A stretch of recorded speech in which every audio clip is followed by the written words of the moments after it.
In the month of May, when all leaves open, it is time for all the water polo competitions to come to a close end. Here is a quick look at them all.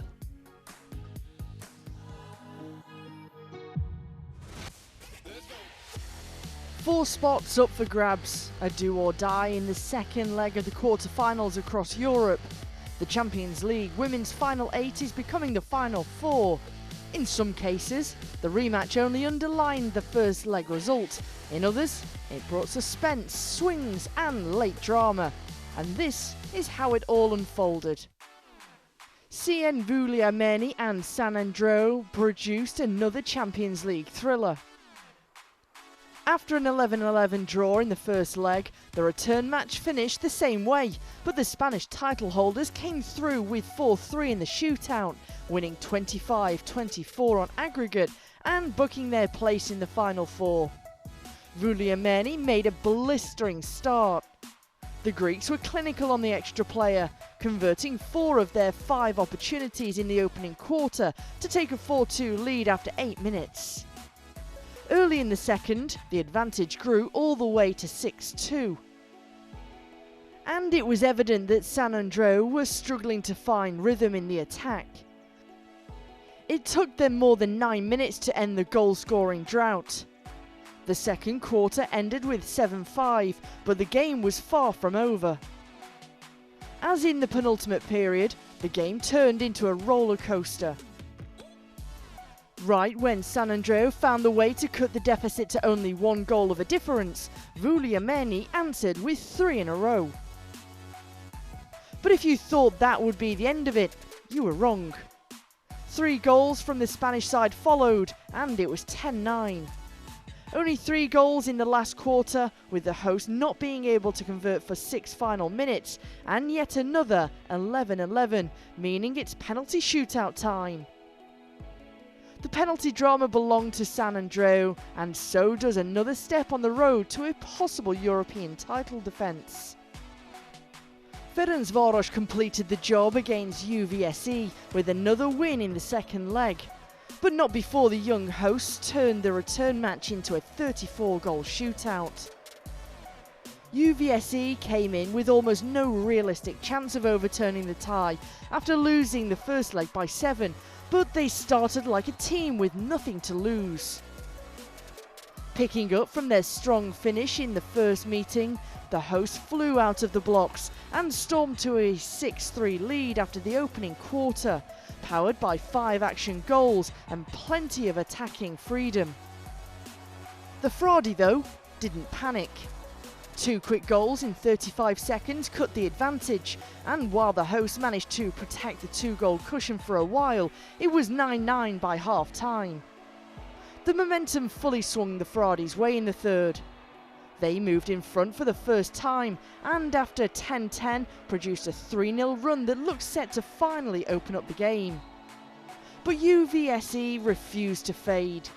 This time, they found 2 late goals of their own before the final break, trimming the gap to just 1 at 13-14 and keeping the crowd and the contest very much alive. The fourth quarter brought one last push from the hosts. Goal after goal by the final 4 minutes when experience made the difference in the closing stretch.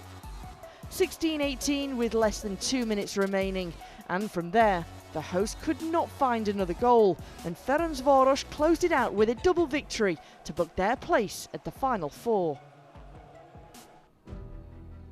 Olympiacos are back in the Final Four, sealing another win over Sabadell in Piraeus and completing the quarter-final tie with a 27-20 aggregate victory. A little over a year after Sabadell had won that unforgettable Champions League semi-final in the same pool, this meeting carried a very different feel. The Spaniards arrived in Greece 5 goals down from the first leg with a much changed team, while Olympiacos looked every bit as powerful as ever. And the hosts wasted no time making that clear. Olympiacos came out sharp and ruthless, racing to a 4-1 lead after the opening quarter, and then stretching the margin to 6-1 in the second. At that point, David Palmer called a timeout to stop the game from slipping away completely, and it worked. Sabadell responded with 2 goals in just 50 seconds before the break, cutting the score to 6-3 and finally finding some rhythm. That momentum carried into the third quarter. Sabadell struck twice more after the big break to make it 6-5, while Olympiacos suddenly went 8 minutes without a goal. But just when the visitors had a chance to pull level on the player up, the Greeks came up with a huge woman down stop and built upon it on the other side to make it 8-5. Still, Sabadell refused to go quietly. 2 late goals in the third kept them alive, even after an early goal with an extra player in the fourth. An answer came back at the 4-minute mark to make it 9-8. The Spaniards had chances to equalise, including a player up, but couldn't take them. And with 29 seconds left, the final stamp was put from centre, sealing a 10-8 win and sending Olympiacos to their 6th Final Four in the last 7 editions. Mataro are heading back to the Final Four, and they did it in style, protecting their 4-goal first leg cushion and then beating Roma away from home with another statement performance. The Spaniards arrived in Italy with control of the tie, but there was no sign of them managing the game casually. The closing minute of the first quarter had drama at both ends, with both teams missing from the penalty line before the visitors finally broke through with a sharp action goal just 13 seconds from the buzzer. Mataro restored the 2-goal lead early in the second, and even though the visitors kept leaving chances on the table, including 3 more missed extras, but they still looked composed. In the third quarter, the score was levelled at 5-5, but since that point going forward, the Spanish club scored 6 in a row, managing the game like a team in total control. The only answer from Roma came 44 seconds prior to the end of the quarter to make it 6-11. The final quarter only confirmed what was already clear. Even though Mataro added just 1 goal and Roma finished strongly with 4 of their own, it was little more than consolation for the Italian side. 12-6 for Mataro in the end. The unbeaten Spanish side travels to Malta as the only team across both Champions League Final Four fields still perfect this season. So Ferencváros will face San Andreu in a match of last season's semis. It's the Fradi's second year in a row at the Final Four tournament, but this time they arrive with more experience, belief and ambition to turn last year's lesson into a first Champions League final. But standing in their way are the reigning European champions, back on the big stage with the crown still on their heads and the title defence very much alive. The Spanish side won their first Champions League title last season after taking bronze the year before, and have quickly built a reputation as one of Europe's most resilient teams. It's going to be a battle between a team ready to break new ground and a team determined not to give up its throne. Mataro arrives in Malta as the only unbeaten team across both the men's and women's Champions League Final Four fields this season, and that alone makes them one of the biggest stories of the tournament. This is their 3rd Final Four appearance. After back-to-back runs in 2023 and 2024, they will be chasing a first European crown. On the other side, Olympiacos brings serious pedigree. 3-time European champions, winners in 2015, 2021 and 2022, and back in the Final Four for the 6th time in the last 7 editions. It is a clash between Mataro's perfect momentum and Olympiacos' proven big stage experience. The Spanish side have looked sharp, balanced and ruthless, while the Greeks know exactly how to manage pressure games at this level. The key question is whether Mataro's unbeaten run can survive the Final Four intensity, or whether Olympiacos' European know-how will take over when it matters most. We'll find out in less than a month. The first edition of the Confernece Cup had its final tournament in Athens, and the tournament proved its value from the first match to the last. Two Greek teams, Apollon Smyrni and Panionios, with Honved from Hungary and Aka from Italy, were all hoping to be the inaugural winner. In the pool, packed with Apollon Smyrni fans and atmosphere characteristics of Greek sporting ground first semi-final, Apollon Honved didn't start well for the Greeks. Honved came undefeated to this Final Four and were the favourites to win it. The Hungarians proved it, getting early into the lead, 3-1 after a couple of minutes. In the second period, it was already 9-4. With their specific style of defence, they were creating a lot of problems for Apollon that couldn't find a way to the net. Honved persisted until the end, never allowing Apollon close. It finished 16-12. Yeah, I think they had a defense after the goal that we made mistakes, and they were a little more prepared. We missed shots.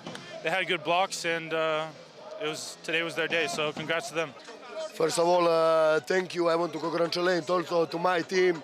We was today amazing, even in defense, even attack. We believe until the end, and this is result 15-12. All games we was leading, they didn't have even chance to play with us. But job is not finished. We have one more game, and we come here to take the trophy and to go with him in Budapest. In the second semi-final, it was not as straightforward. Aka started well, leading 2-0, only for Panionios to respond with a quick 3 goals in a row. Led by their fans, the Greeks were leading 6-5 at the half-time. With 2 quick goals at the start of the third period, Panionios had an 8-5 lead. Aka managed to return partly due to Panionios missing their chances. The Greek side managed to squander 3 penalties. Aka came back to 10-10 when Campopiano converted the penalty. It was goal for goal after that until Campopiano equalised with his 5th goal, 12-12. 3.5 minutes before the end, McFarlane gave Aka the lead, the first lead for the Italian team after 2-0 in the first quarter. Panionios had 3 man-up attacks after that until the end of the match, but have not managed to score.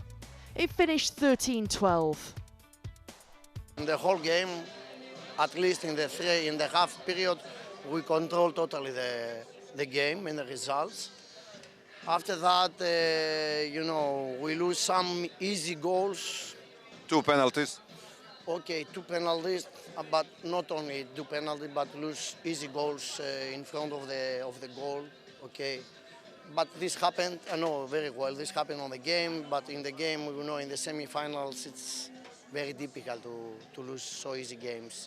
Molto difficile, loro sono una bella squadra, hanno giocatori di esperienza, Gunas e Murikis per primi, ma ha fatto una bellissima partita al portiere, quindi per noi è stato difficile, abbiamo fatto fatica, però poi alla fine siamo stati più pronti nelle battute finali e siamo contenti del risultato. Loro hanno iniziato meglio, noi eravamo un po' contratti in attacco, tiravamo male, però devo dire hanno avuto grande merito loro all'inizio e poi noi alla fine abbiamo tirato fuori un po' di personalità con alcuni giocatori, è venuto fuori anche in difesa, abbiamo fatto qualche buona difesa l'ultimo tempo e siamo stati anche fortunati.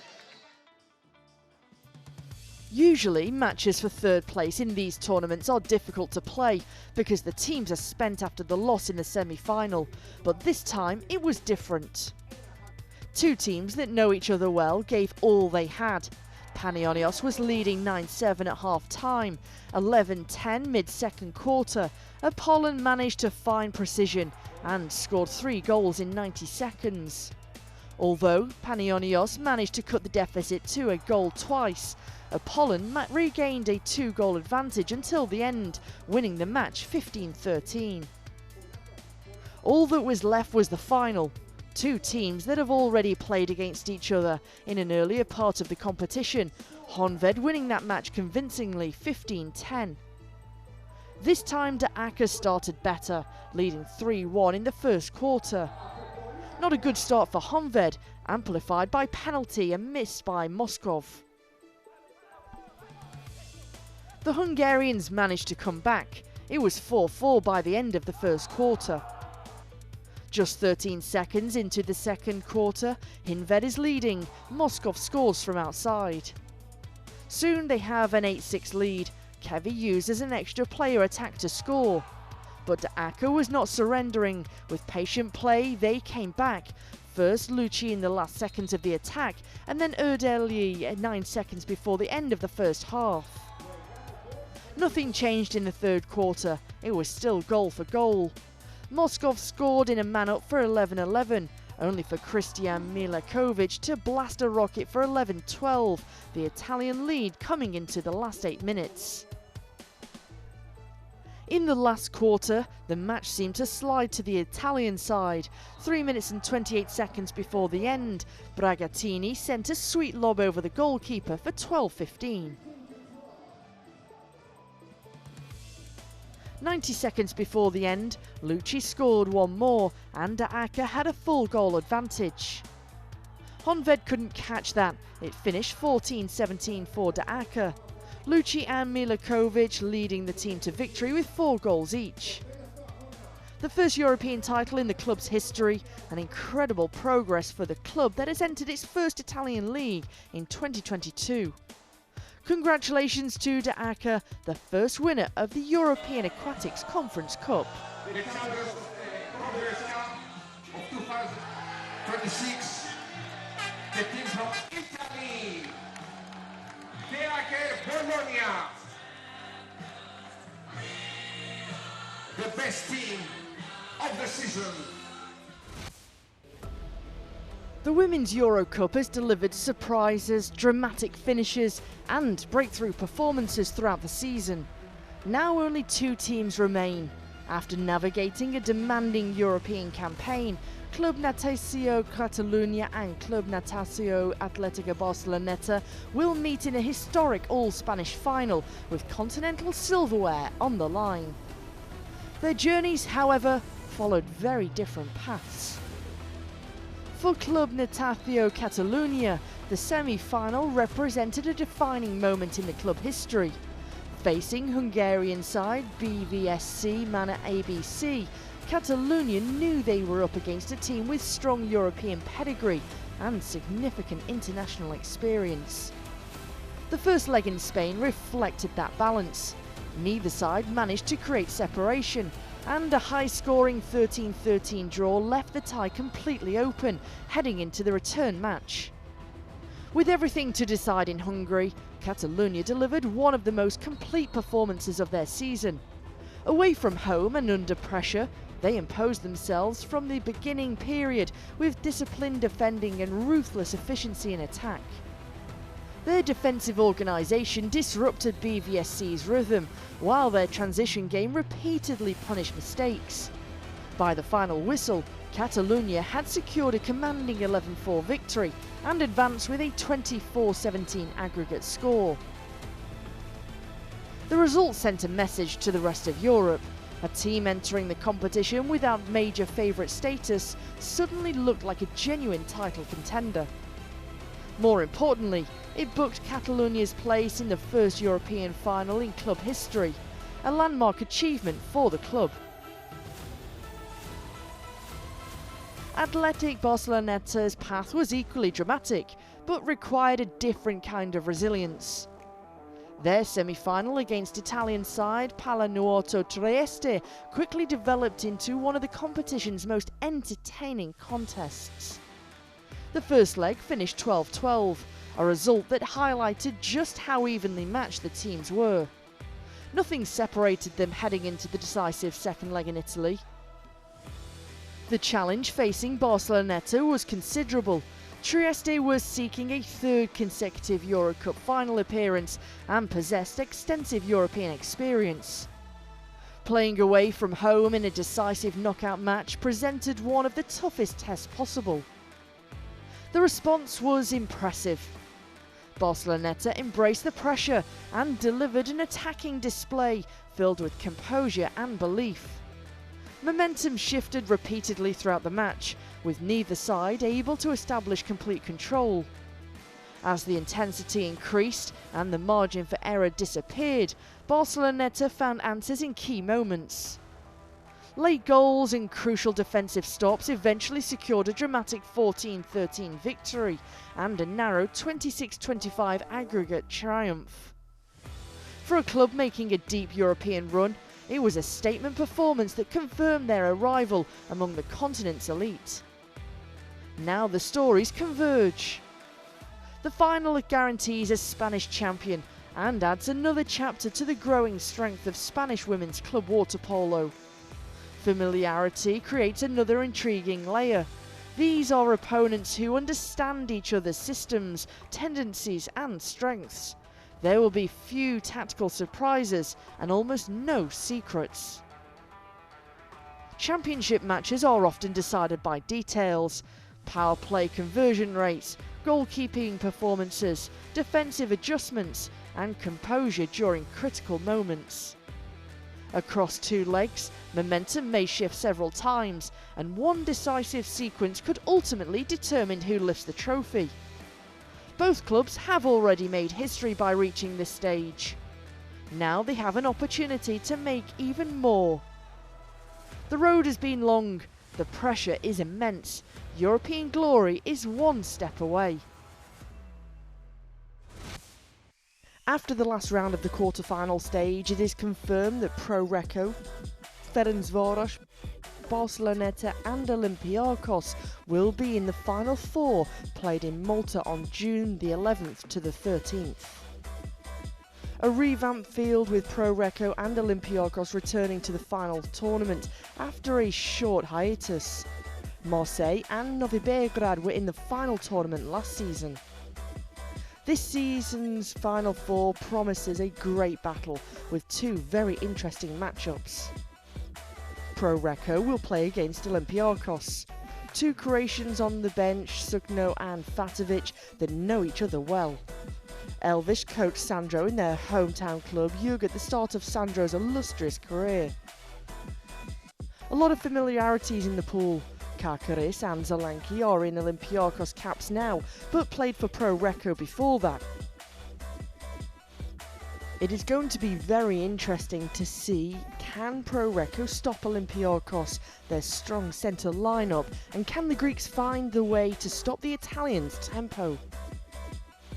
The second semi-final offers similar excitement. Defenders of the title, Ferencváros against a team of the moment, Barceloneta. Ferencváros had a few hiccups this season that we're not accustomed to seeing. Losing twice at home this season, both times to Italian teams.